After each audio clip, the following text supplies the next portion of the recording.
Power Book 2 Ghost, Season 3, Episode 9, A Last Gift. Let me just start off with the leaks were absolutely real. So, all that bullshit about the leaks being fake. Hey, Josh, them niggas went to the club, bought a section and bottles, and had the bottle girls hold up a sign that said the leaks were fake. Cap.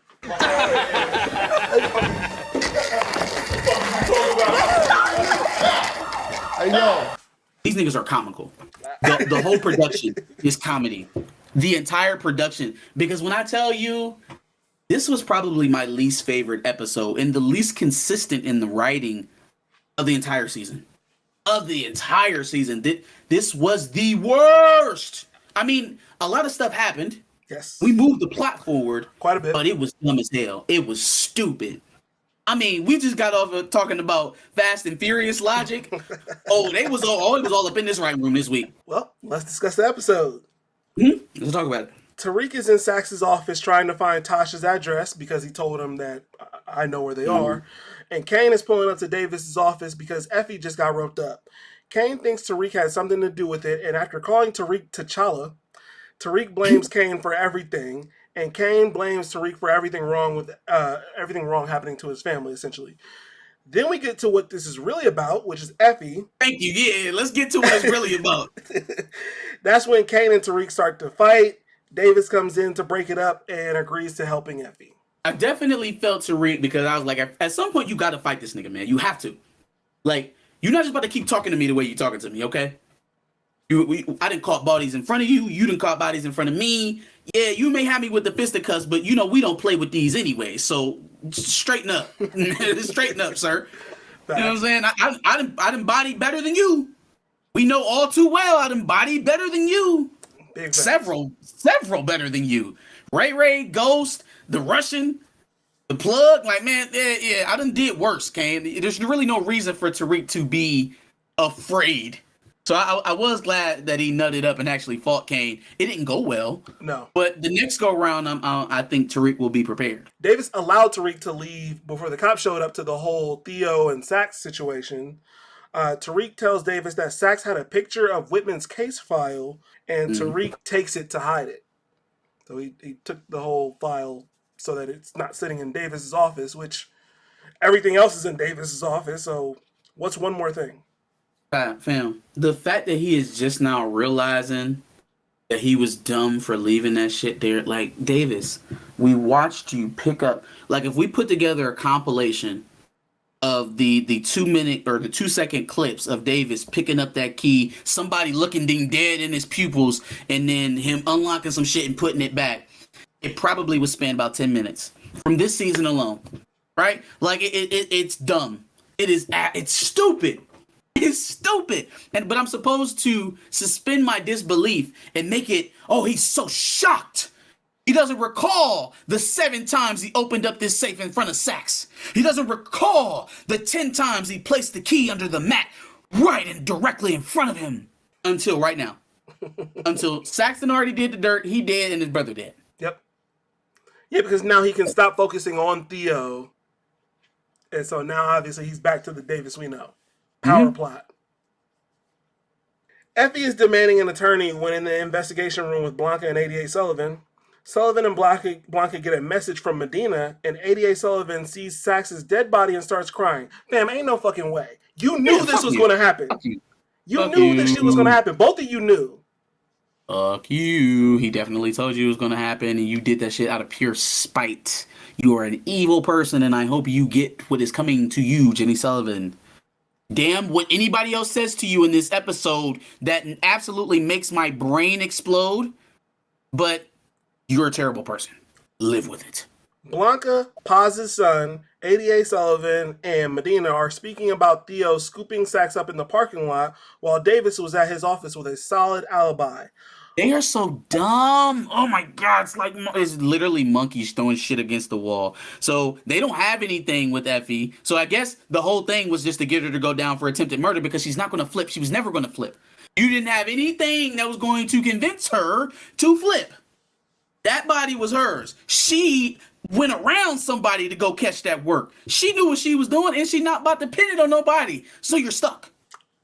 So you're stuck. You had absolutely shit. You had nothing once again. And then here we are. We're talking about Theo and Davis, and they still don't have a. But of Yeah, we course, don't know that. Yeah, Blanca has a hunch. He's could have still been feeding them information. How do we know? How do we really know? Huh? How do we know? I mean, they killed his ass, but he still could have been working with them.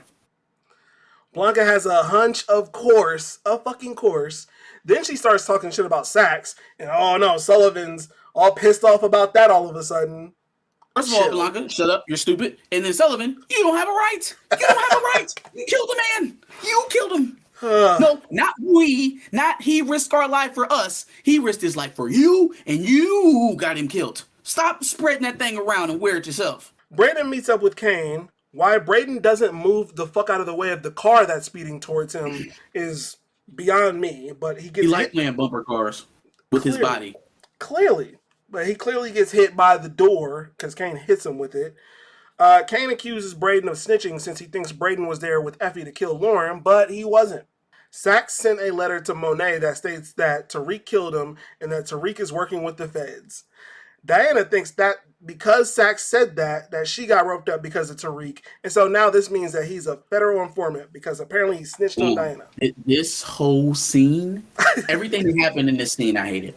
So Saxe is sending out letters now. Okay, you know what, Power? You know what would have made me respect this move a little bit more is if at any point in the last 8 episodes before episode 9.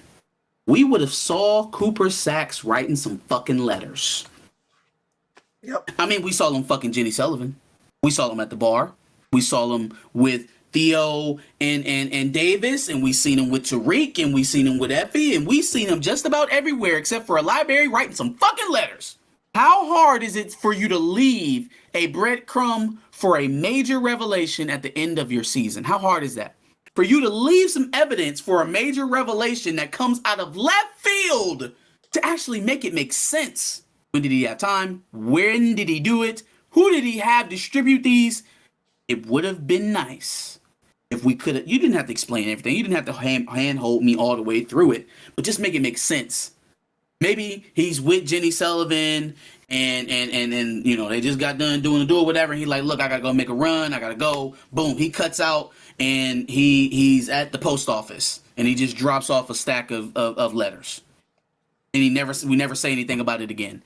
Then immediately when Monét gets a goddamn letter, we'll know what the hell's going on, how it happened, and when it happened. Now I'm thinking that you did one of these and you just hit here. And that's how it happened. And then in the letter says that Tariq is a snitch and he's working against Monét. So it's sabotage, right? Sabotage? Okay. Why is it that Monét doesn't believe it, but Diana does? Monét spent this entire show, all of Ghost, trying to keep Diana away from Tariq. Saxe writes on his deathbed, apparently, to Monét telling him that he's a snitch and an informant. Monét doesn't believe it, but the girl who just broke up with her boyfriend to go be with Tariq and gave up the draws does not. Somebody. Nope. Somebody make it make sense. Nope. And it was very obvious that way, too. She very clearly said, how do you know it's fake, ma? How do you know it's fake? Like, there's no room for interpretation. Diana did not believe it. Monét did, which is a complete role reversal. Brayden contemplates everything happening. Lauren, Effie, Lucas, they need to tell Obi, a.k.a. Bootleg Jeffrey, that they won't meet their quota. Lauren asks Tariq if he killed Saxe, but before she sends the text, Tariq calls Lauren and she doesn't answer. So while she was about to send him a text, and then he calls, and then she just doesn't answer? But I got one better for you, bro. You know, they gave her that burner phone in the safe house, right? And it you know, I would think if you're under witness protection, they're going to be watching your communications, make sure you're not talking to anybody. She has Tariq's fucking name saved in her phone. Yeah. The guy who supposedly set up her attempted murder, his name is all over her call log, saved in her phone. I forgot about that, but yeah. Her FBI informant phone. Evelyn pulls up on Monét and calls her a lying bitch after asking for Drew, finally. Where you been at the last 3 episodes, girl? Where you been at? Monét's incessant lying in this scene pissed me off. Like, I understand trying to stick to the code and all that, but, like, I feel like Evelyn has lost a son and a husband. Monét has lost a son and a husband, even though she didn't give a fuck about Lorenzo. At some point, there's some compassion. No? No. Josh. I know we're talking about fucking Monét, but... No. You're missing the point. Monét, i.e. Mary J. Blige, cannot do anything with her face that is not confusion, anger, or irritation. So there was no other dialogue they could give her that she could adequately express with her brow. So it had to be, now fuck you. Because that's all her face is giving. Every second she's on screen, it's giving off fuck you. Yeah, it was so like... it had to be, I don't know what you're talking about. You gave me allowed? I don't know who you're talking to. I don't know what you're talking about. I don't know. You better watch yourself. Like, fam, if that's all you can do, then that's all you can say. Fair. Drew says he wants to take care of his mess and that they all have to go and deal with it. So, obviously, the Castillos have to go. So, okay. Why is that the answer? I mean, we've handled this entire situation terribly, right? Like, if we was gonna kill Gordo, maybe we come up with an excuse, not an excuse, but some kind of explanation on how somebody else killed him. Like, maybe we're actively coming up with that. Maybe we act like we give a fuck that he's missing. Something. I done came to y'all 2 times now and asked you about my son, and don't look like y'all give a damn. Which, do they ever recognize the fact that he's gone viral?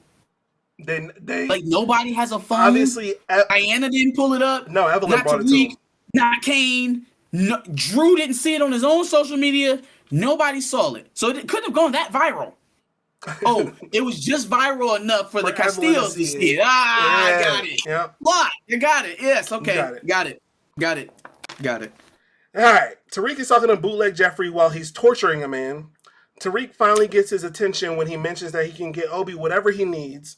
Working for Noma was the only way he was going to get green cards. What? Like, can you not go the legitimate way to get green cards? You had to go through Noma. What?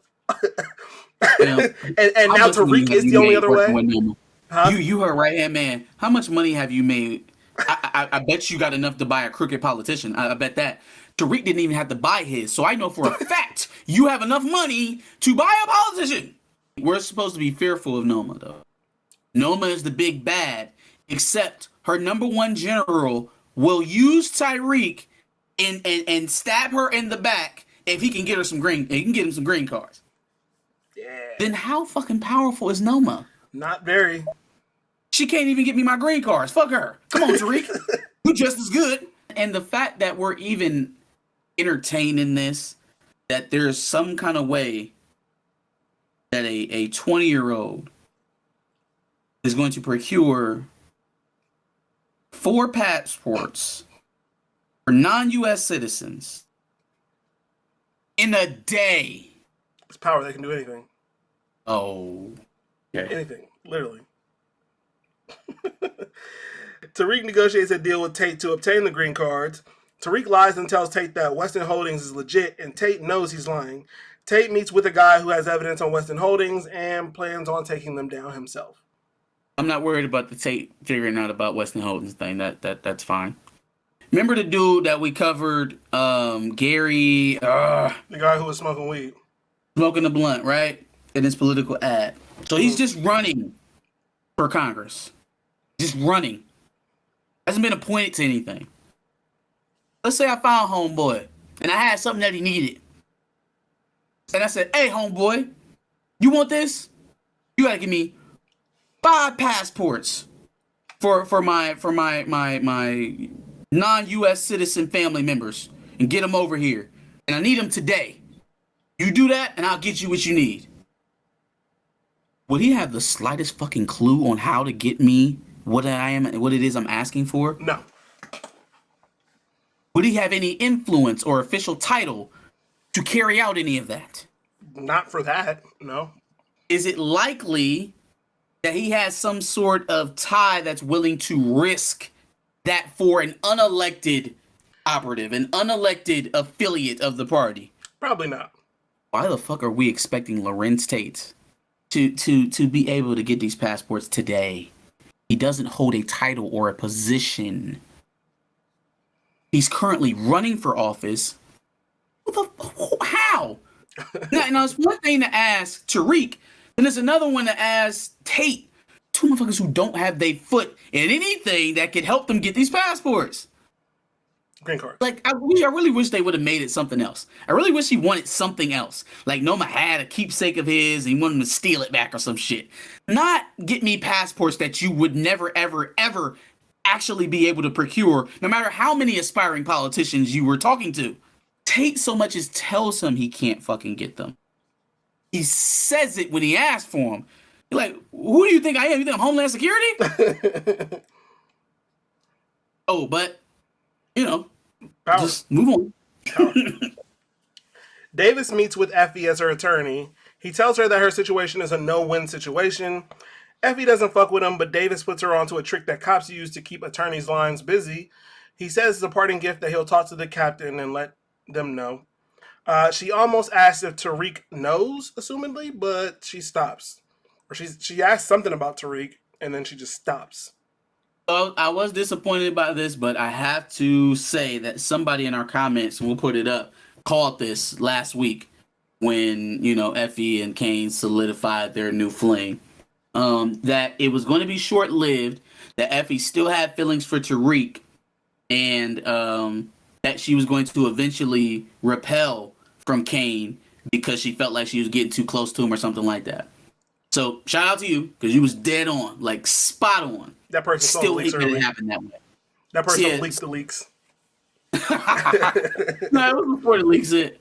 I didn't particularly like it because number one, I fucking hated this 3-man weave that Tariq had going on with these girls. It just didn't feel adequate for me. And then also, I thought it added some depth to some other characters, to some supporting characters, to put them in relationships. Didn't mind what was going on with Drew this season. Diana got a lot more interesting this season dealing with Salim and Tariq. Yeah. Like, once you put people in certain situations, the same situations that you're giving to Tariq, now we can see how they differ from him. You know, we have something to at least compare to. Mm-hmm. He's the only one. Like, he's literally hogging all the women on the show, which is... I didn't even do that for Ghost. I just don't understand what the appeal is, but... There's a certain portion of that I'm not going to ignore, but I'll talk about it in a later scene. The SEC pulled up and shit is going south at Weston Holdings. Lucas dipped off and let his accomplice Kiki for dead. Brayden tells his father what he knew and even helps Kiki by saying that she's telling the truth about being in the dark. And he better. She shut her mouth about your drug coffee. Yeah. Facts. That shouldn't even be a favor. Like, that should be foregone. That is, yeah. No, it's facts. That should be foregone. Facts. Sax sent a letter to Jenny Sullivan and clears her of blame for what happened. He even claims to have wanted a family with her and thinks she felt the same about him. He requests that she let the white whale go, but she says she's not going to. So what was the point of any of this? Hey, Sax, or Power Writing Room. This better be a red herring. Because here's the thing. The other letters that we seen of Sax were negative. They were sabotatory. Right? He was trying to plant a poison pill. Is he doing that somehow with Jenny Sullivan? I don't know. Maybe he knows who she is, and so if he tells her not to go after her, he knows she'll just do it anyways, especially since he died. And so maybe he's trying to push her towards her death in some way. But how I can't even take that, because how are we going to get it explained? Did he send a second letter that he's going to send to her when she's dying of a bullet wound or something?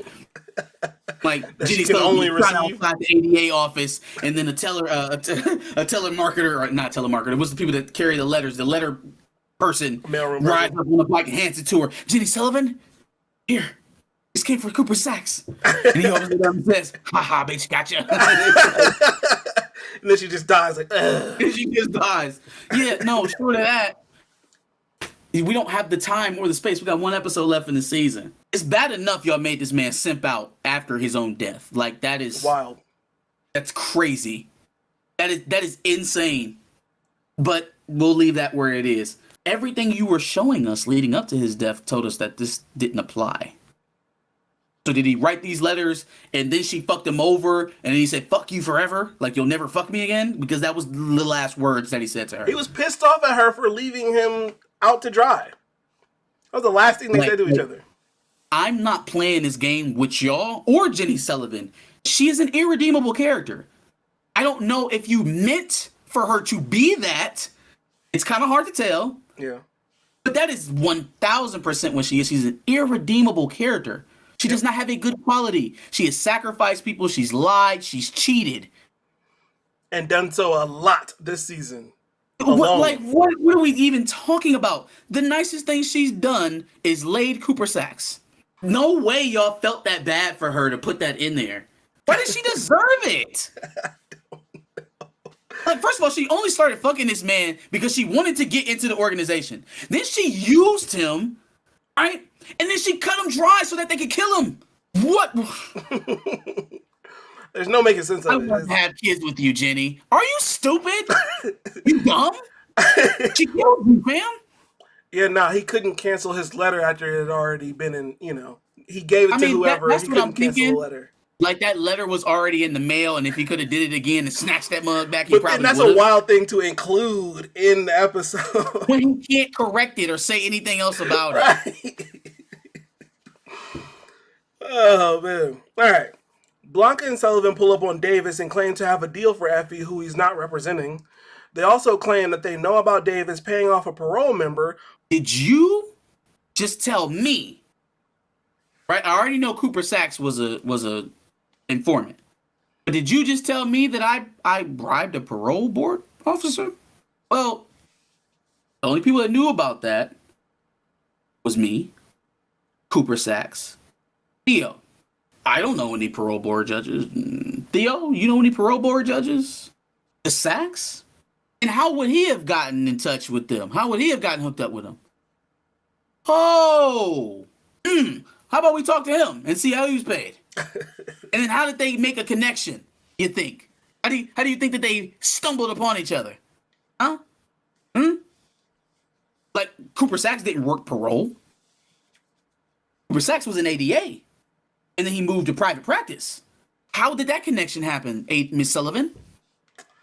Please enlighten us on how you came upon this information. Right, how do you know? From my side of things, Sacks came to me with this offer. You're talking to me about bribing judges. He came to me and then proceeded to take money and go and bribe the judge himself. I told you about this. Told you. If that ladder leads all the way back to Sullivan, she's fucked for even bringing it up. He denies it and claims that having Sacks help Theo was a mistake because of where it got them both. Sullivan and Blanca mentioned the meeting with Diana a couple episodes ago and mentioned that they have a recording of him passing her a note. If Davis didn't get all pissy here, why couldn't he have just said, obviously I passed her a note, it was legal counsel. Communication. Like, you don't know what's on the note, and if they do know what's on the note, then that's obviously client lawyer She already privilege. told them that they were listening.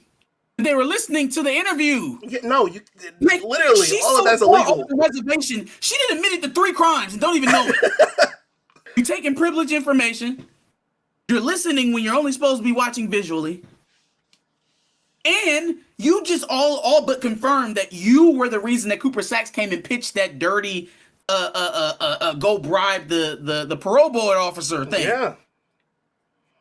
Yeah, literally all of that with Diana falls under attorney-client privilege, and they would have to get Diana to flip on Davis. And commit to and go testify to it. No, that's not going to happen. Brayden and Tariq meet to discuss who could have snitched on Weston Holdings. Brayden thinks it could have been RSJ. Tariq mentions that Lucas has to go. Tariq is surprised by Brayden freezing up, but fam, given the fact that he's frozen up literally every single time you've asked him to kill somebody, and now you're talking about And you're killing his asking him to uncle. kill his uncle, you fucking monster. And not everybody wants to just go kill their family like you diseased person. Not Michael Rainey. Tariq, the character, is a slowly rotting person. Is that the story that you're trying to tell? Are you trying to show us Ghost is rotting from an earlier standpoint in life? You trying to show us how screwed he was even when he was a child?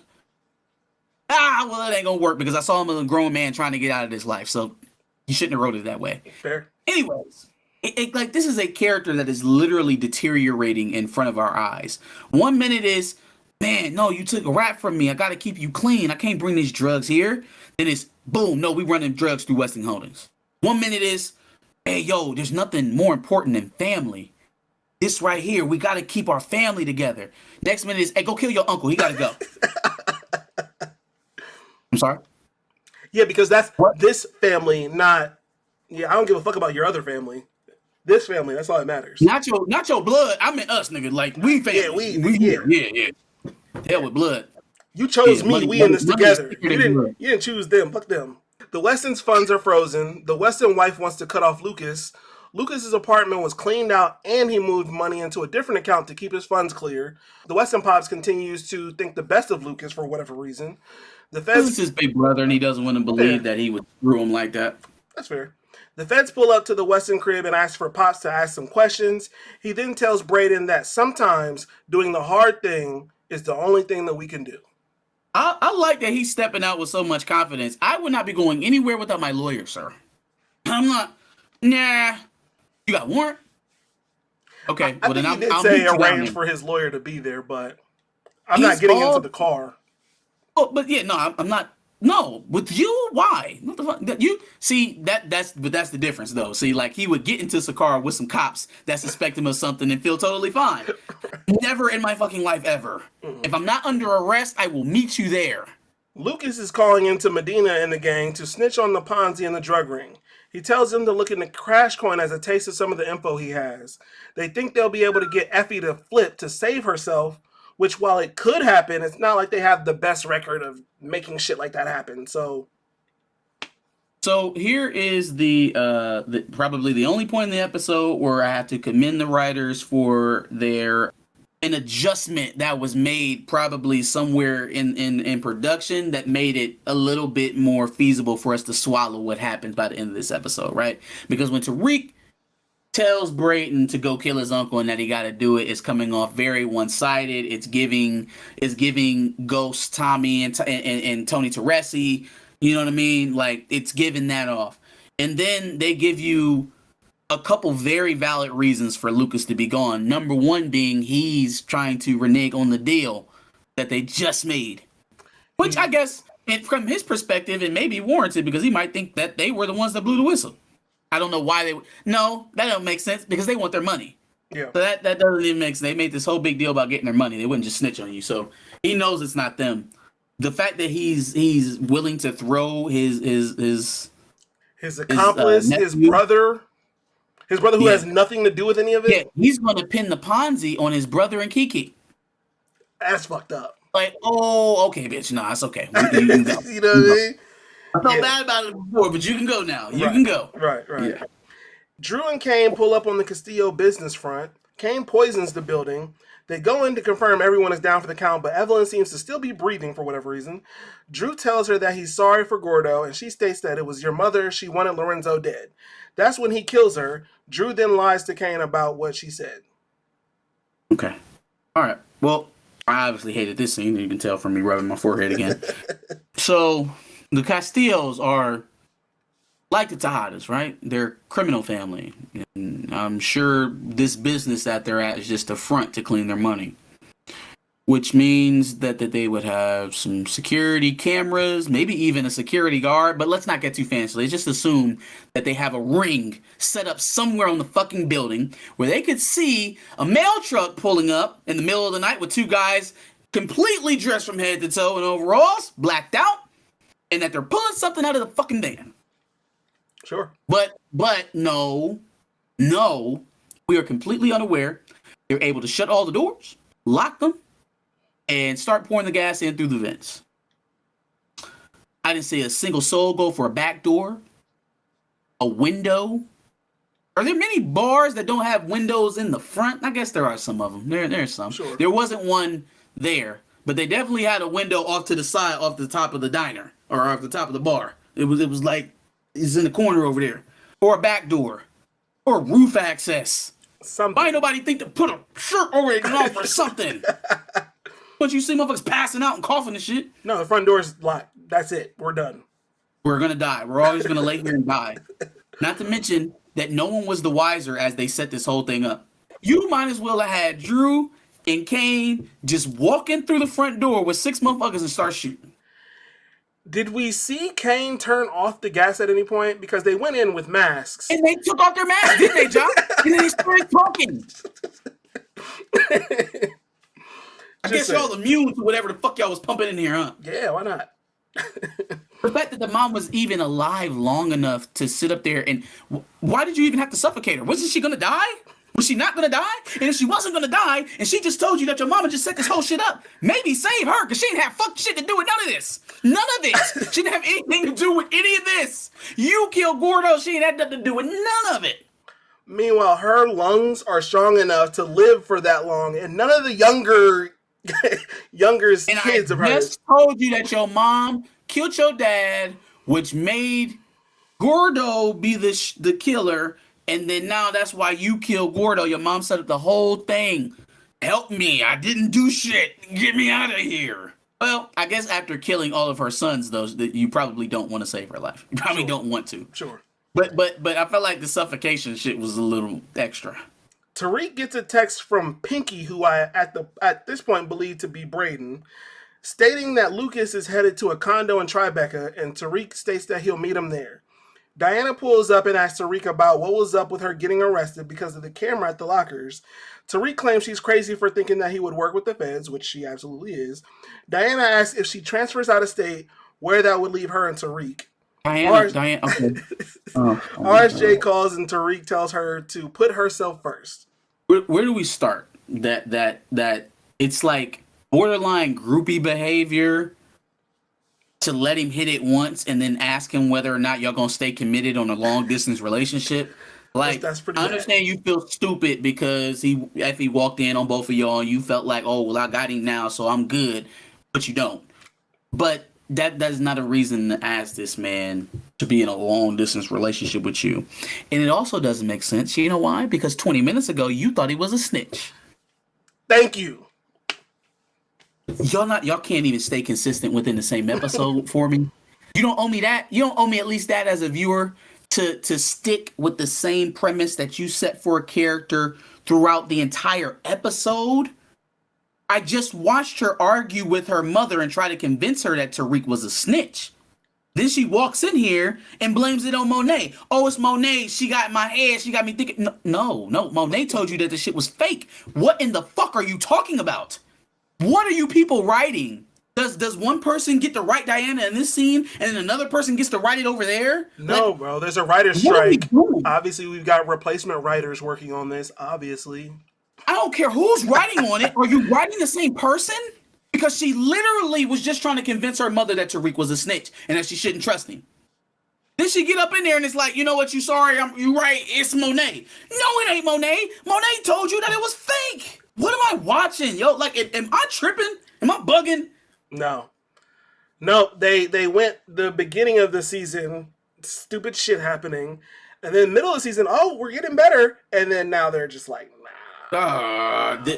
this episode 9 was a far cry for anything that was good in this season so far. Like, this wasn't it. This wasn't their best at bat. Agreed. RSJ asked Tariq when he was going to tell him about Tate's call to the SEC, which he didn't know about.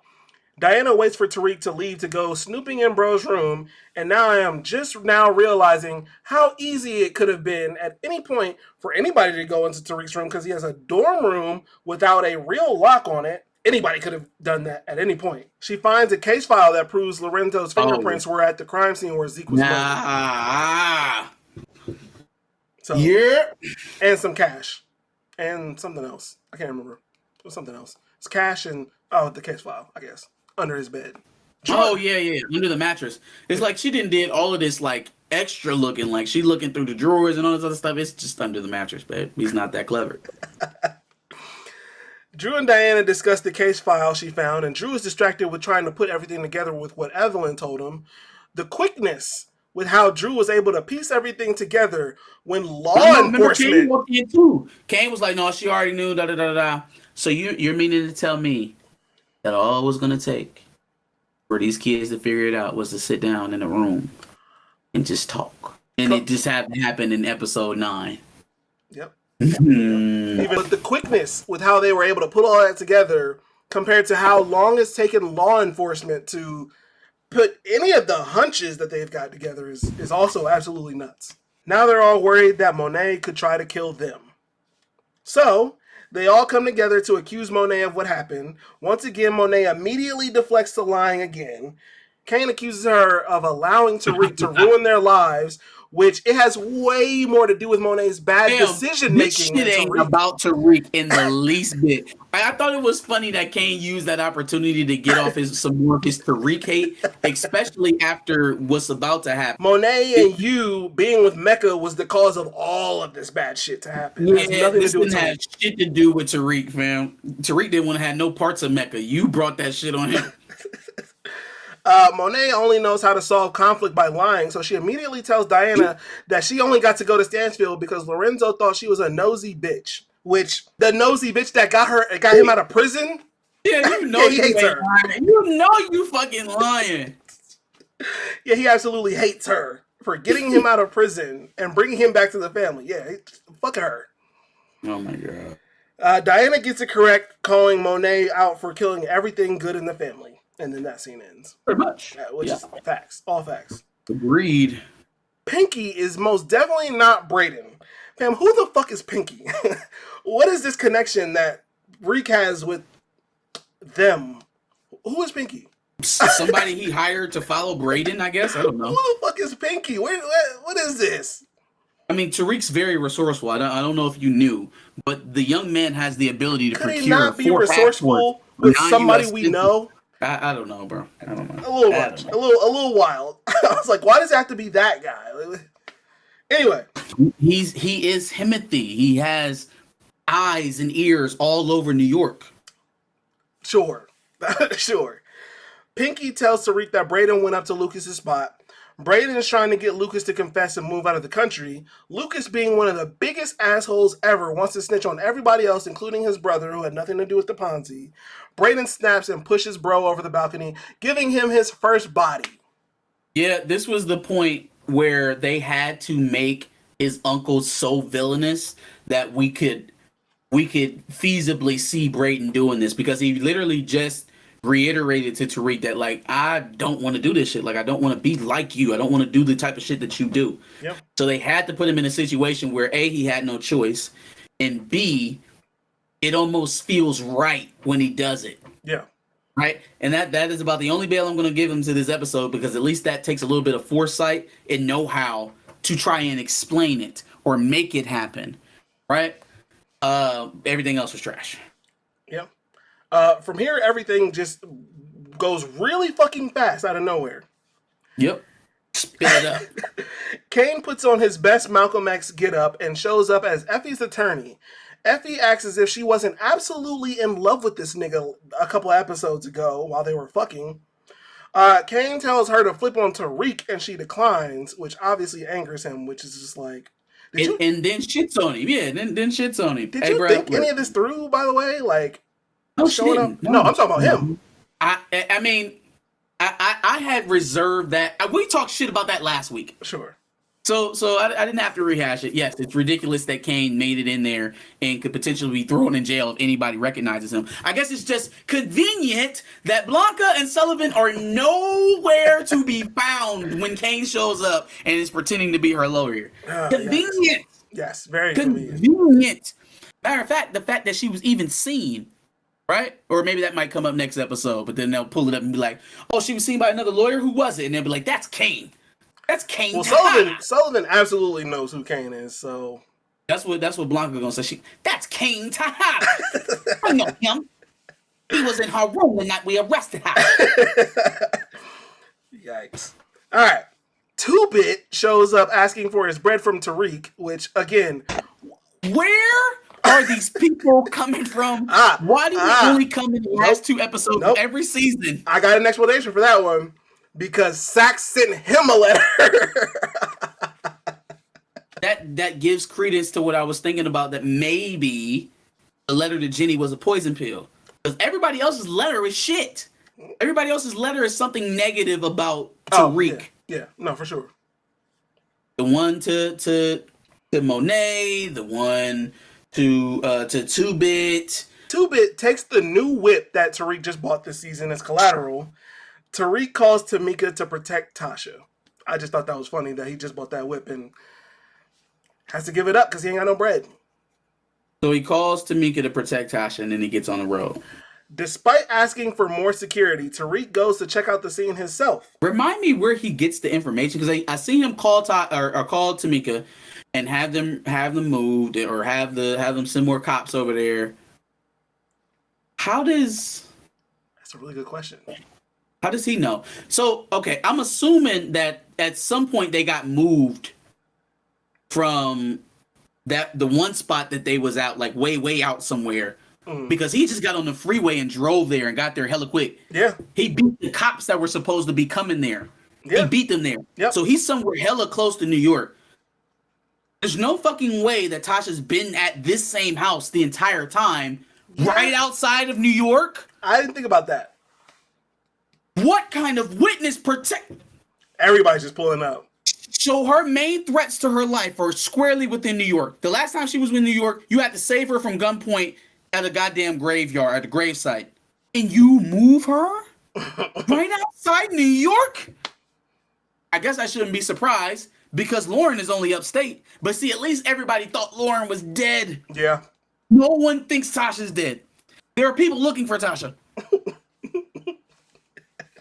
And you put her in New York. Tariq shields Yaz from, who eventually pulls up on the scene, wetting shit up. None other than Tommy. Big Mama is giving Tasha mad shit, and Tasha goes to get Yaz. When she steps out of the room, Tommy rolls up on her. Tommy tells her that Monét told him, which I don't know if that's true or not. I guess we'll see.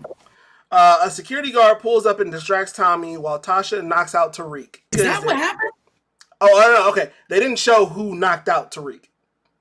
But the only person behind him, that was the only person behind him, right? I just assumed that was the only person behind him, so that's who knocked him out. But it could have been Tasha. It could have been Big Mama. Could have been Big Mama. They said it was weird how she was wording it. Yeah. Because Tamika was like, Yas said she heard a man, and whoever that man was, and blah, blah, blah, blah, blah. It was like, you don't know who it was? Yeah, she would know. Well, I guess she ain't seen Tommy in forever. Like, Yaz or Big Mama didn't see Tommy? I was really confused by the ending, because it was like they had their guns on each other, and then I just heard a loud smash, and I seen Tariq fall. I thought Tommy shot Tariq. No, somebody definitely knocked him out. Like, I think from the scene you can see, and then he falls. I just, it felt like a flash. Maybe I'll pull it back up. It felt like a flash, and I just seen Tariq falling. I was like, did he shoot that man? Are you really? No. Also thought it was hilarious how many times people have mentioned Tariq shooting Ghost in this episode. At least twice, Brayden and Tommy. Let's keep bringing it up. Let's keep reminding you. I just thought that was funny. Any other thoughts on episode 9 or episode? No, I think I gave every thought that I had on it. Give us your thoughts in the comment prompt below. Make sure you like, share, and subscribe. Come back next week for the finale in episode 10. Absolutely. And make sure you subscribe, like he said, and make sure you check out our playlist, which includes all the Power reviews from Power Book 2, 3, and 4. Like you said, make sure you like and comment.